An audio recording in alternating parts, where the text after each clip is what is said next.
I'm Russell Brand, this is the Trews. Today we're looking at some Fox News coverage of the conflict between Israel and Palestine. The reason we sort of did this, we're talking about this issue, people keep asking, and the reason that we haven't is because it's notoriously one of the issues that for millennia has been irresolvable.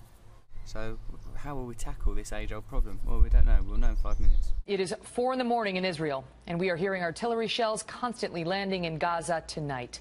What about that, Brooke? What does it mean for us?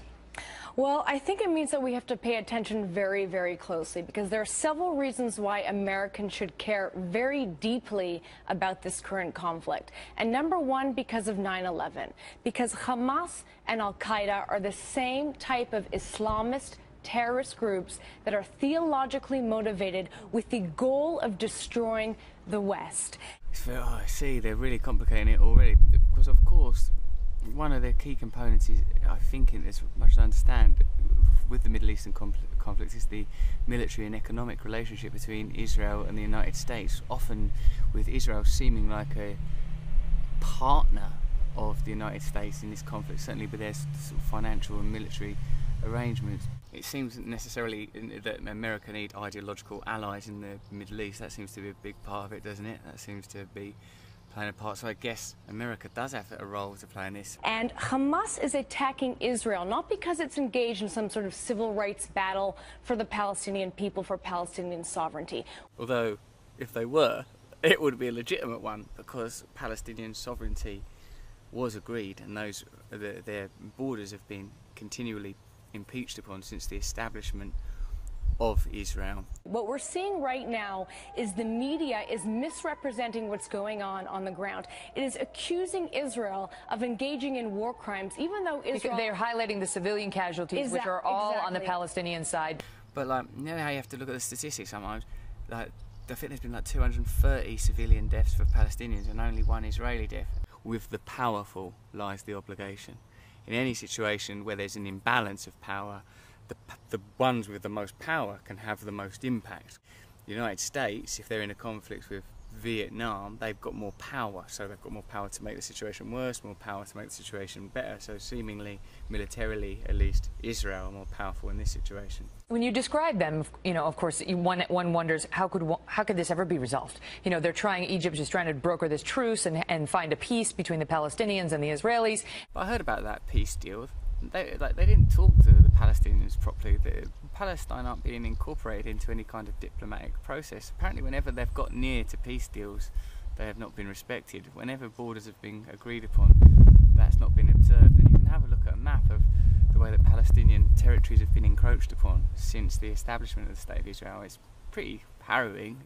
How can we ever, you watch the artillery shelling land and continue tonight, and you think, there's no way out. Hamas isn't going to say, okay, Israel, you get to exist. I think the only way for it that we can have a positive impact is for the West not to provide military or financial assistance to either side, to condemn violence on both sides and to insist on a peaceful solution. That's obvious, isn't it? That's obvious. Am I going to get in trouble for saying that? Probably, but I'm in a graveyard and I will die anyway. It becomes a propaganda tool for them to keep things going. They want this going further into the future. This is a PR war for Hamas. Hamas did not attack Israel because it thinks it's going to win. Hamas knows it's going to lose. Hamas's goal is to increase civilian casualties. I don't think Hamas's goal is to increase civilian casualties, but one way that we could find out what the goals of extremists on either side of the argument, however those extremists are dressed, whatever access to money and media those extremists have, is to say, look, no more. We, the international community, condemn all violence. No more violence from either side. But the people can't arrive at that conclusion while they're constantly fed information that conflict is the solution. While apparently the deaths of those 3 murdered Israeli students was held back and used to perpetuate and build up tension and conflict. But we ain't got no consensus. None of us want that to be going on over there. We're all outraged by death on either side.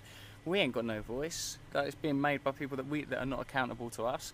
The UN ain't accountable to us. Our own governments are not accountable to us. Because behind it all will be all sort of military treaties, financial treaties, trade agreements and pacts, deals over there to get oil, deals over there to maintain this relationship with Saudi Arabia and this relationship with Egypt. And what's behind all of that? It ain't religion, it's money. they're winning the PR battle because the Western media is allowing them to, and they're also winning in the sense that the Obama administration has refused to cut off funding to the Palestinian Authority, even though it has now announced a partnership with Hamas. So you can make the argument that U.S. taxpayer dollars are going towards aiding and abetting a terrorist group, a designated terrorist group. I mean, that's just language, terrorist group. I'll tell you where American tax dollars are definitely going. Israel. There's no doubt about that. Some very powerful lobbying groups representing the interests of Israel in American politics. That is currently engaged in a war against our ally and murdering its own civilians in the process. It's important to keep this in mind as you watch, you know, the darkness there in Israel. We're so far away there in Gaza and wonder why. Why are we covering this? Why is this all over every major channel? Those are some of the reasons why. Brooke, good to see you. Well done. On Fox News, I have to explain why that's important. I've met lots of people in America. Some of them must be watching Fox News, much as I've met people who read the Daily Mail in England, and everyone's beautiful, basically, if that's the frequency that we choose to commune on, if that's the aspect of our consciousness we choose to elevate.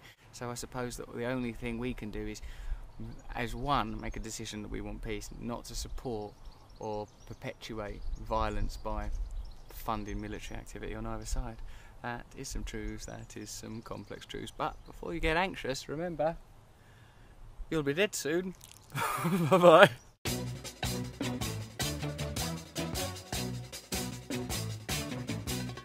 Nose is a tool that is abused to fool you and to leave you scared and confused. Trews is like the nose. If the nose was true, I want some Trews. Let's have some Trews.